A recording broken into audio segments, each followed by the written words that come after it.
Diyos, tama ba? Okay. Ang Revelation 10:7, ayun na nakasulat. Ang voice at ang sound, pag pinagsama mo yan, sasabihin mo na iisa lang yan. Walang pagkakaiba, magkakaproblema ka. Amen. Magkakaproblema ka. Different. Mas malinaw na hiwalay ang voice at ang sound. Yes.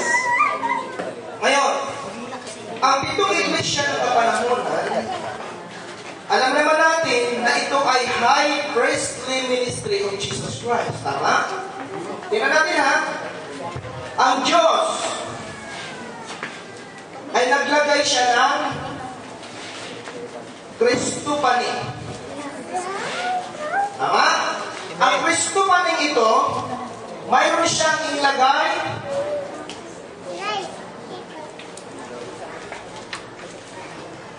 na anghel na naka-anoint sa 7 transmitter sa bawat kapanahonan. Tama ba mga kapatid? Amen. Patunayan natin sa Biblia. Revelation chapter 1. O pag-iisuyo nga dyan sa Revelation chapter 1. Yan yung sinasabi ko mga kapatid.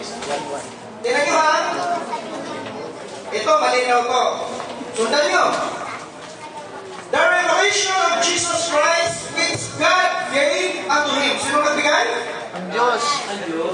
Ang Diyos ang nagbigay kay Kristo. Kristo. Tingnan nyo ha, ano kasunod? Nung maibigay ang pahayag ng Diyos sa anak, ano ang ginawa ng anak? Pinakita. Halika, to show unto His servant. May servant? Wala. Meron. Servant things which must surely come to pass. Tingnan nyo ang kasunod ha? And He sent and sanctified it by His, take note, angel. Mayroon bang anghel? Ito yung sinasabi ko dito. Yung anghel na yan, yan ang nag-aamin dito sa 7 transmitter sa bawat kapanahonan. Andre ba kayo? Amen, amen. Iba ang anghel na ito kaysa kalagay ng servant dyan. Amen. Iba na ba kayo? Amen. Tingnan nyo mga kapatid. Malinaw na kung saan. Ang anghel na ito na nag-aanuin sa 7 minsahin mo sa bawat kapanahonan, sila ang nag-aanuin. At ang patunay dyan, ito, babalikan ko na itong Revelation 10:7. Ang Revelation 10:7, sa pananaw at unawa ng mga kasamahan natin sa kabuhan ng end-time believers, alam niyo ba na ang Revelation 10:7, mayroon na silang ginagawang ganyan? Ano to? Angel of Anito. Ha? Period.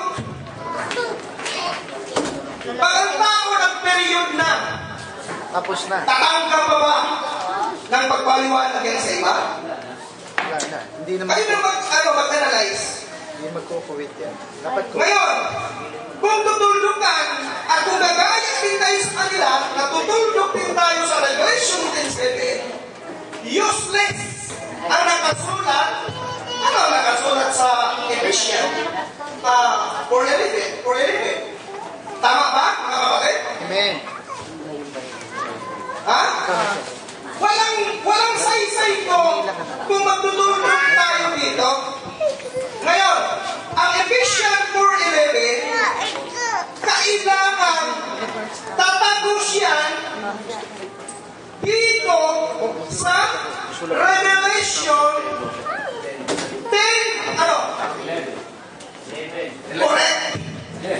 11. Thou must prophesy against sino yung mag-prophesy against? Samuel 10:11. Ngayon, ito, hindi ko ito sasabihin para babaliin yung mga unang nagsabi dito. Makasakaling makatulog. Yung sinabi ni Pastor Danny kanina, wala naman tayong problema doon eh.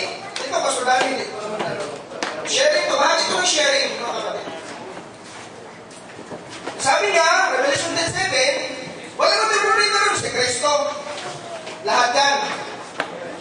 Pero malinaw ang sinasabi ng Revelation chapter 1 na mayroon siyang binibigyan.